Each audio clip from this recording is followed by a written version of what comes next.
আসসালামু আলাইকুম ভিউয়ার্স, চলে আসলাম আজকে একটা রিপ্লেস পোস্ট নিয়ে। রেগুলার তো আমরা সেল পোস্ট করি, আজকের পোস্টটা হচ্ছে রিপ্লেস পোস্ট। তো ইকরাম ভাই হচ্ছে রাঙামাটি থেকে আসছে। তো ভাইকে এই ফোনটা হচ্ছে আইফোন 8 256 জিবি কুরিয়ারে পাঠাইছিলাম। তো ভাইয়ের প্রবলেম ছিল, ফোনটা একটা প্রবলেম ছিল আর কি। যাই হোক, তো ভাই আজকে নিয়ে আসছে, নিয়ে আজকে ভাই মডেল চেঞ্জ করে স্যামসাং A51 5G ফোনটা নিল। তো ভাইয়ের থেকেই ভাইয়ের কথাটা শুনি। ভাই, A51 5G ফোনটা কীরকম ছিল?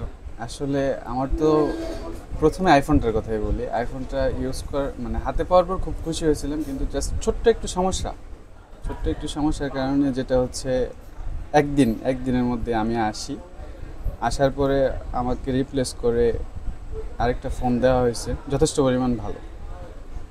আর পরে যেটা দেওয়া হয়েছে আমি খুশি হয়েছি, খুব সুন্দর হয়েছে ফোনটা। আসলে ফোনটা একদম ফ্রেশ কন্ডিশনে ছিল, একদম প্রাইসটা মোটামুটি এত রিজনেবল প্রাইসে রাখতে একদম পারছি। খুব মানে সত্যি বলতে নিজের কাছে খুব পছন্দ হয়েছে জিনিসটা। আচ্ছা ভাই, তাহলে তাহলে হচ্ছে আমাদের ভিউয়ারদের উদ্দেশ্যে কিছু বলে যাবেন। ভিউয়ারদের উদ্দেশ্যে বলবো যে সবাই ফোন কিনবেন, চেষ্টা করবেন যে আয়শা কেনার জন্য। আয়শা কিনলে ফেসিলিটিটা ভালো পাবেন, ভাইদের সাথে কথা বলবেন, আসলে হ্যাঁ, কথা বললে বুঝতে পারবেন যে কি জিনিস নিতেছেন বা কি পাচ্ছেন। এটা হচ্ছে মূল কথা। হ্যাঁ, যেহেতু ইউজড ফোন দেখে নিতে পারলে অবশ্যই ভালো। হ্যাঁ, ইউজড ফোন তো হাতে দেখে নিতে পারলে সবচেয়ে বেটার হয় আর কি।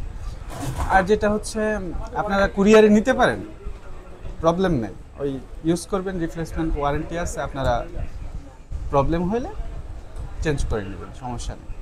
তো ঠিক আছে, আমি চেঞ্জটা পাইছি ভাইদের কাছ থেকে, আমি এই জন্য বললাম। থ্যাংক ইউ সবাই। আচ্ছা ভালো থাকবেন তাহলে। আসসালামু আলাইকুম।